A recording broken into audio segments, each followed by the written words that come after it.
सुप्रभात छात्रों। आज हम हिंदी कंपोजिट का छठा पाठ प्राकृतिक सौंदर्य से पूर्ण अल्मोड़ा यह पढ़ेंगे। इस पाठ को डॉक्टर इसरार गुनेश जी ने लिखा है। यह एक यात्रा वर्णन पाठ है, यानी लेखक डॉक्टर इसरार गुनेश जी ने जो अल्मोड़ा की यात्रा की थी उसका वर्णन हमें बताया है। तो चलते हैं पाठ की ओर। परिचय। जन्म 1949, बुंदेलखंड, मध्य प्रदेश। गुनेश जी जिला एवं सत्र न्यायालय में वकील है। आप 1965 से विविध पत्र पत्रिकाओं में लेखन तथा संपादन का कार्य कर रहे हैं। आप कई शोध पत्रिकाओं के संपादक हैं।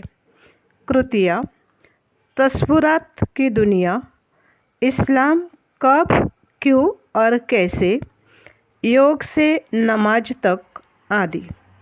गद्य संबंधी। प्रस्तुत यात्रा वर्णन के माध्यम से लेखक ने उत्तराखंड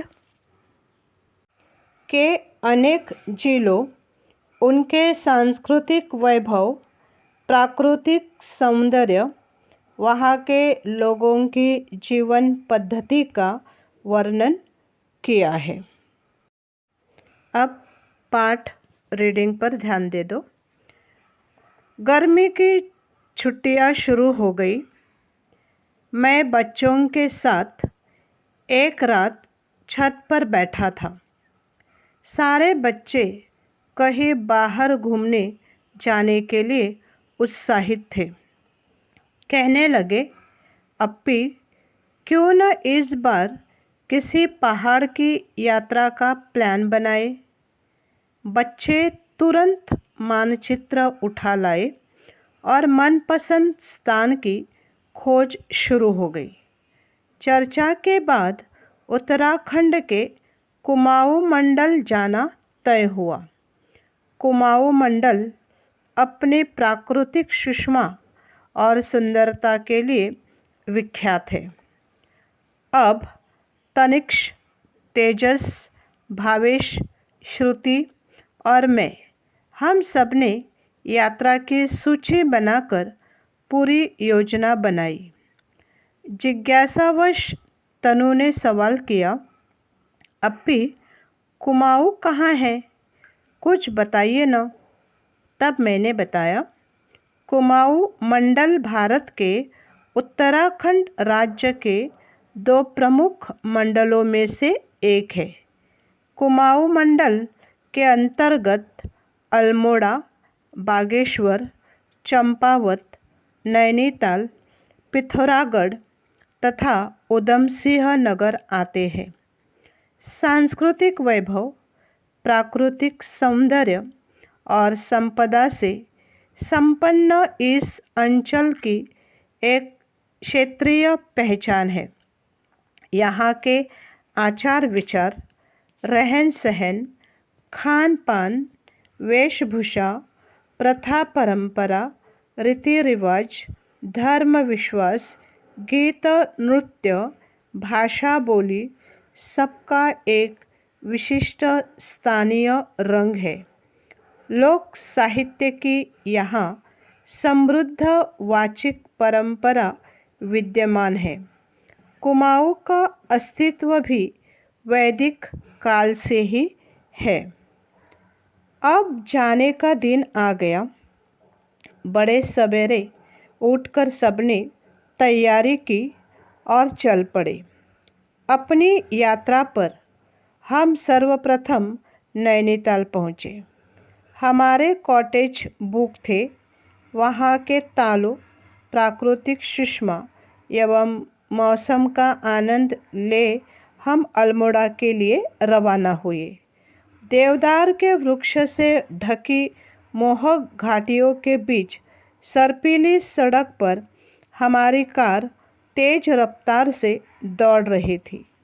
रास्ते में पहाड़ों पर बने सीढ़ीनुमा खेत और उसमें काम करते लोग, श्रम से अपनी जीविका चलाने वालों के चेहरों पर अजीब सी अलमस्ती और निश्चिंतता झलकती है। दूसरे दिन सुबह हम सब तैयार होकर अल्मोड़ा देखने निकले। जैसा पढ़ा या सुना था वैसा ही यहाँ देखने को भी मिल रहा था। राजा कल्याणचंद द्वारा स्थापित अल्मोड़ा घोड़े की नाल के आकार के अर्ध गोलाकार पर्वत शिखर पर बसा है। चीड़ एवं देवदार के घने पेड़, हिमालय की बर्फ से ढकी चोटियों ने आज भी इसके प्राचीन स्वरूप को संजोए रखा है।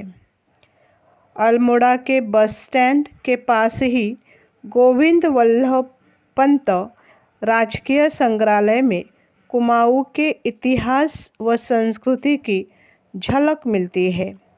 यहाँ विभिन्न स्थानों से खुदाई में मिली पुरातन प्रतिमाओं तथा स्थानीय लोक कलाओं का अनूठा संगम है। ब्राइट एंड कॉर्नर यह अल्मोड़ा के बस स्टेशन से केवल 2 किलोमीटर की दूरी पर एक अद्भुत स्थल है। इस स्थान से उगते और डूबते हुए सूर्य के दृश्य देखने हजारों मील से प्रकृति प्रेमी आते हैं। रात हमने पहाड़ी भोजन का आस्वाद लिया। तीसरे दिन सवेरे अल्मोड़ा से 5 किलोमीटर दूरी पर स्थित काली मठ चल दिए। काली मठ ऐसा स्थान है जहाँ से अल्मोड़ा की खूबसूरती को जी भरकर निहारा जा सकता है। काली मठ के पास ही कसार देवी मंदिर है, वहाँ से हम बिनसर गए। ओके बच्चों, तो आज हम इस पाठ को यहाँ तक ही पढ़ेंगे।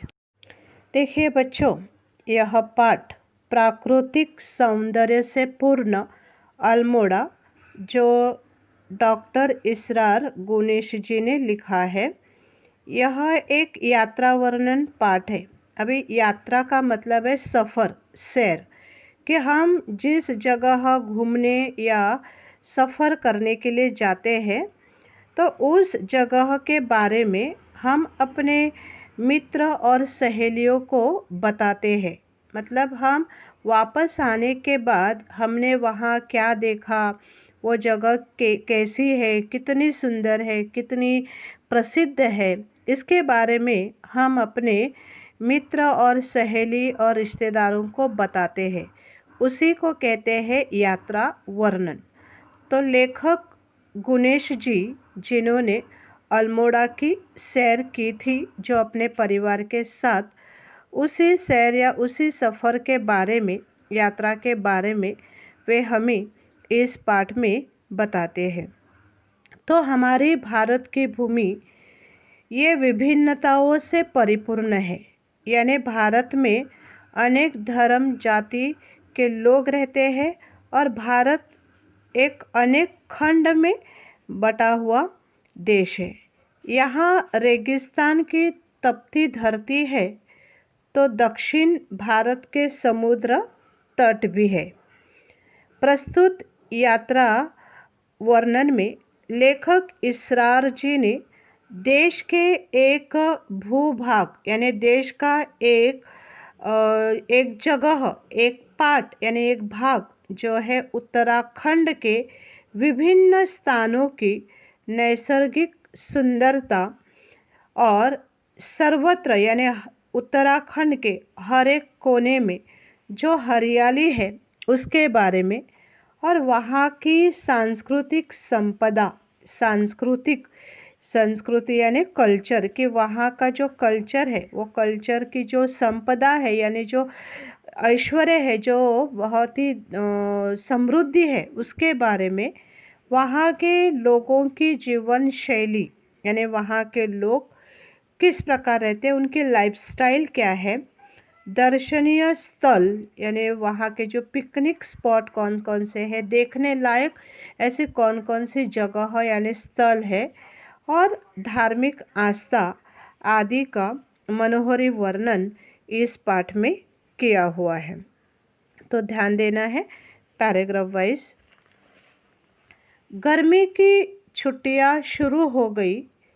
मैं बच्चों के साथ एक रात छत पर बैठा था। लेखक कहते हैं गर्मी का मौसम था और एक रात मैं अपने बच्चों के साथ छत पर यानी गर्मी से परेशान लोग ठंड हवा के लिए अपने छत पर जाकर बैठते हैं, वैसे ही लेखक अपने बच्चों के साथ छत पर बैठे थे। सारे बच्चे कहीं बाहर घूमने जाने के लिए उत्साहित थे। तो मोस्टली गर्मियों के सीज़न में बच्चे भी और बड़े भी चाहते हैं कि हम ऐसी जगह घूमने जाए जहाँ ठंड होगी, जहाँ का वातावरण यानी जहाँ का क्लाइमेट मौसम अच्छा होगा। तो लेखक के बच्चे भी दूसरी जगह यानी बाहर घूमने जाने के लिए उत्साहित थे, यानी बहुत ही एक्साइटेड या उतावल थे। कहने लगे, अप्पी क्यों न इस बार किसी पहाड़ की यात्रा का प्लान बनाए। सारे बच्चे अपने डैडी को, अपने पिताजी को अप्पी कहते थे, तो मतलब अप्पी नाम से पुकारते थे। तो बच्चे कहने लगे कि क्यों न हम किसी पहाड़ी पर यानी किसी पहाड़ पर, जहाँ जिन्हें हम हिल स्टेशन कहते हैं, ऐसी जगह हम घूमने का प्लान बनाए। बच्चे तुरंत मानचित्र उठा लाए और मनपसंद स्थान की खोज शुरू की गई। बच्चे मानचित्र उठा लाए। अभी मानचित्र का मतलब है लिफलेट, कि जिसमें हम जहाँ घूमने जाने वाले हैं वहाँ की सारी जानकारी हमें मिलती है। तो लेखक कहते हैं बच्चों ने वो लिफलेट या मानचित्र लेकर आए और अपनी मनपसंद स्थान की खोज शुरू की। चर्चा के बाद उत्तराखंड के कुमाऊं मंडल जाना तय हुआ। चर्चा के बाद यानी डिस्कशन के बाद उन्होंने फाइनल किया, फिक्स्ड किया कि उत्तराखंड में कुमाऊं मंडल नाम की एक जगह है, बहुत ही सुंदर ऐसी जगह है जहां उन्होंने जाना तय किया। कुमाऊं मंडल अपनी प्राकृतिक यानी नेचुरल और सुषमा यानी ब्यूटी। तो ये कुमाऊं मंडल अपनी प्राकृतिक सुषमा और सुंदरता के लिए विख्यात है। तो कुमाऊं मंडल ये बहुत ही वहाँ की जो ब्यूटी है, नेचुरल ब्यूटी है, इस नेचुरल ब्यूटी के लिए ये जगह बहुत फेमस है, विख्यात है यानी फेमस है। अब तनिष्क, तेजस, भावेश, श्रुति और मैं, हम सब ने यात्रा की सूची बनाकर पूरी योजना बनाई। लेखक कहते हैं पहले बच्चों ने ये जगह, पिकनिक स्पॉट यानी जिस जगह जाना है वो जगह फिक्स्ड की, और अब हम सब ने मिलकर, अभी यहाँ लेखक ने बच्चों के नाम दिए हैं कि तनिष्क, तेजस, भावेश, श्रुति, ये सारे बच्चे हैं।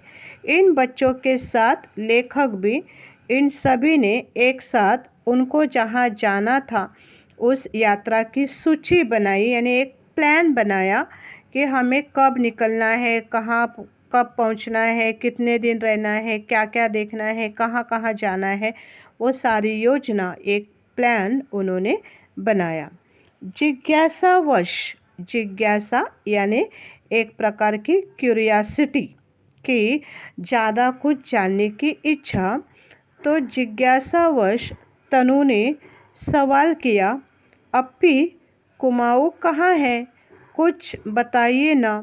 तो तनु नाम की जो लड़की थी, उसने उसके अंदर मतलब वो कुमाऊं के बारे में ज़्यादा जानकारी जानने की उसे इच्छा हुई, तो उसने पूछा अपने डैडी को, अप्पी को, कि मुझे बताओ ना कुमाऊं कहाँ है। तब मैंने बताया कुमाऊं मंडल भारत के उत्तराखंड राज्य के 2 प्रमुख मंडलों में से एक है। कुमाऊं मंडल के अंतर्गत यानी अंडर के कुमाऊं मंडल के अंडर अल्मोड़ा, बागेश्वर, चंपावत, नैनीताल, पिथौरागढ़ तथा उधम सिंह नगर आते हैं। यानी ये कुमाऊं में इतने सारे नगर यानी शहर आते हैं। सांस्कृतिक वैभव, संस्कृति से संबंधित प्राकृतिक सौंदर्य और संपदा से संपन्न इस अंचल की एक क्षेत्रीय पहचान है। तो लेखक कहते हैं कि ये अल्मोड़ा सांस्कृतिक वैभव है, यानी संस्कृति से परिपूर्ण है, प्राकृतिक सौंदर्य भी है, नेचुरल ब्यूटी भी है। और प्राकृतिक सौंदर्य और संपदा का मतलब है एक प्रकार की संपत्ति, एक प्रकार की प्रॉपर्टी।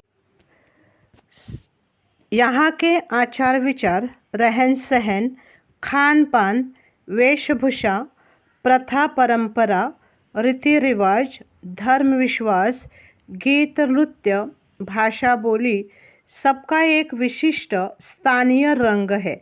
स्थानीय रंग मतलब उस जगह का, स्थानीय यानी लोकल, कि उस जगह की एक विशेषता इन सब में भरी हुई है। लोगों के विचार, उनका रहन सहन, खान पान, कपड़े और जो रीति रिवाज होते हैं, भाषा होती है, डांस है, गीत है, धर्म विश्वास, उन सब में एक उस जगह का एक रंग, एक कलर भरा हुआ है।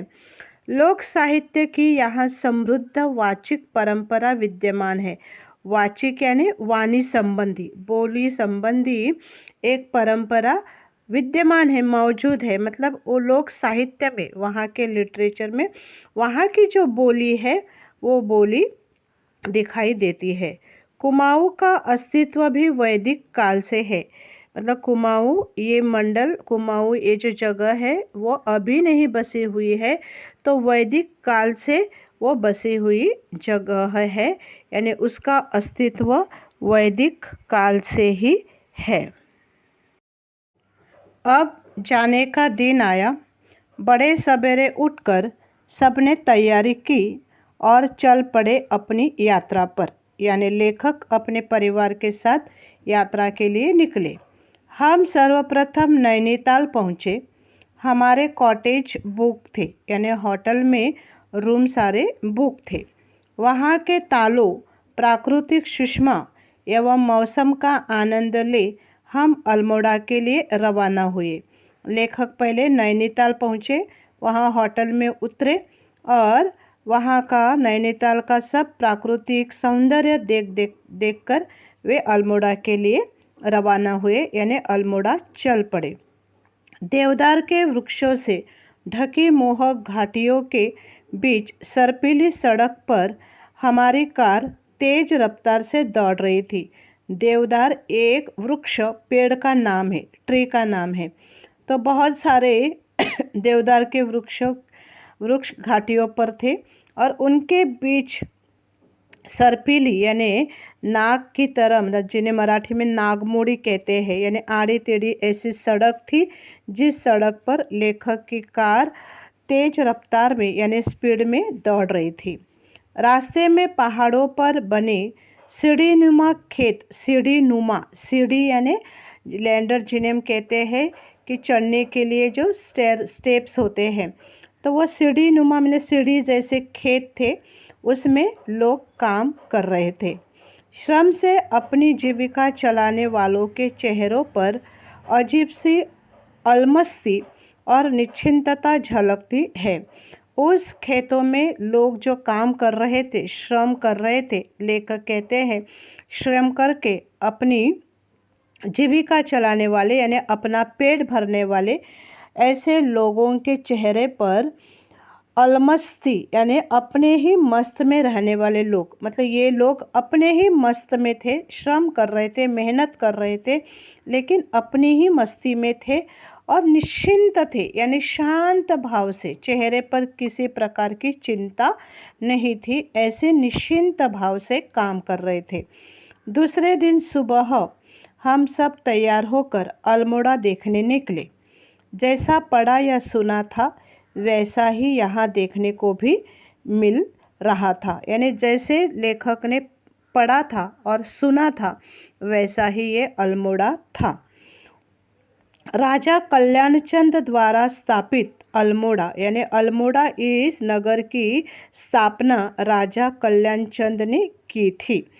घोड़े के नाल के आकार के अर्ध गोलाकार पर्वत शिखर पर बसा है, यानी यह अल्मोड़ा शहर एक अर्ध गोलाकार यानी हाफ सर्कल और घोड़े का नाल यानी घोड़े के पैरों में नीचे के पैर के नीचे के साइड एक लोहे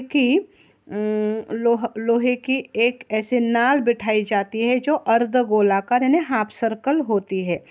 तो उस हाफ सर्कल के शेप का जो पर्वत था उसी पर्वत पर ये अल्मोड़ा शहर बसा हुआ है।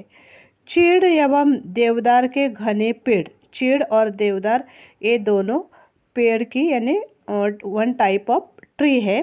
तो ऐसे बहुत सारे चीड़ और देवदार के घने पेड़ हिमालय की बर्फ से ढकी चोटियों ने आज भी इसके प्राचीन स्वरूप को सजोए रखा है। सजोए ना मतलब बहुत ही सुशोभित करना, कि इन सब पेड़ों ने और हिमालय की चोटियाँ जैसे बर्फ़ से ढकी रहती है वैसे बर्फ़ से ढकी इस चोटियों ने प्राचीन पुरातन काल की जो स्वरूप है, जो सुंदरता है, वह आज भी बनाई रखी है।